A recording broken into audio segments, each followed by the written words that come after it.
Hello and welcome to 5-Minute Math. Today we are looking at the Algebra 1 concept of factoring trinomials.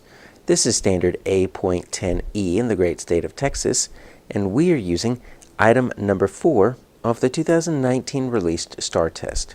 If you haven't done so already, please go ahead and take a moment to pause the video, work this problem out on your own, unpause it, and we will look at our answers together. So we have a trinomial here. Try giving the prefix 3, meaning we have 3 terms in this expression, g of x equals, and then it gives it to us in this very helpful ax squared plus bx plus c format.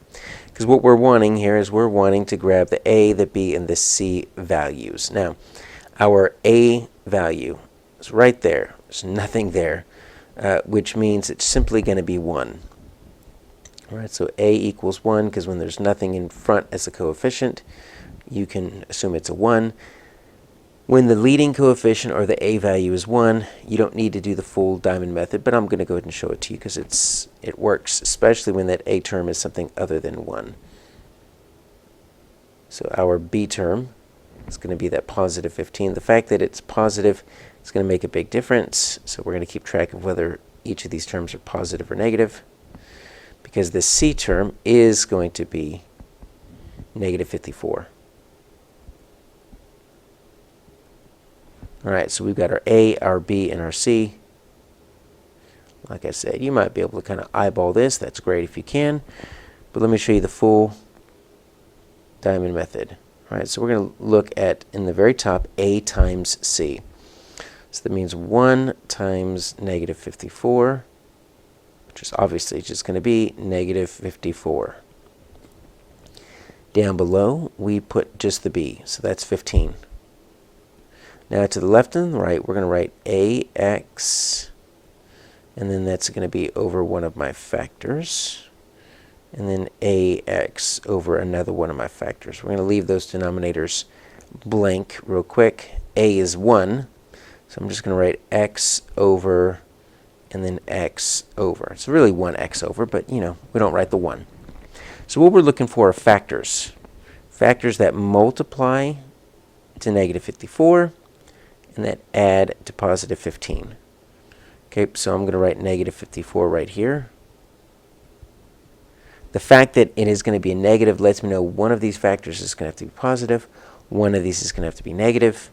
But since I'm adding them to positive 15, I'm going to need to make the larger factor a positive 1 and the smaller one a negative 1. So let's just write out our factors of 54. 1 times 54 gets me there, but that's not going to add to positive 15 if I make one of them negative. So I've got 2 and 27. But those are 25 apart. That's not going to work. I could do 3.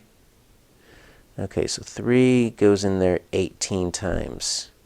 Now that could work. Watch, if I make it a negative 3 and a positive 18, right, that would add to a positive 15. So I'm thinking that's it. 4 does not work. 5 doesn't work. 6, that's going to be our last one.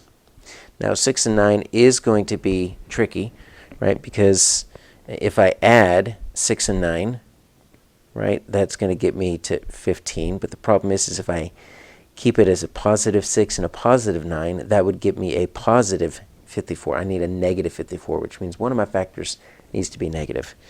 So negative 3 times 18 is going to get me a negative 54, which is what I'm wanting. Negative 3 plus 18 gets me a positive 15, which is what I'm wanting. So I'm going to write these as my denominators, negative 3 and 18. You write them like this because sometimes you'll get an a term that you need to use to simplify. So we're going to take this, write this as one of my factors, as a binomial, x minus 3. Take this, write this as my other binomial, x plus 18. If we want, right, we can FOIL this out to make sure it works. X squared plus 18x minus 3x minus 54. This obviously gets me down to my positive 15x, which is what we started with. So my answer is going to be G.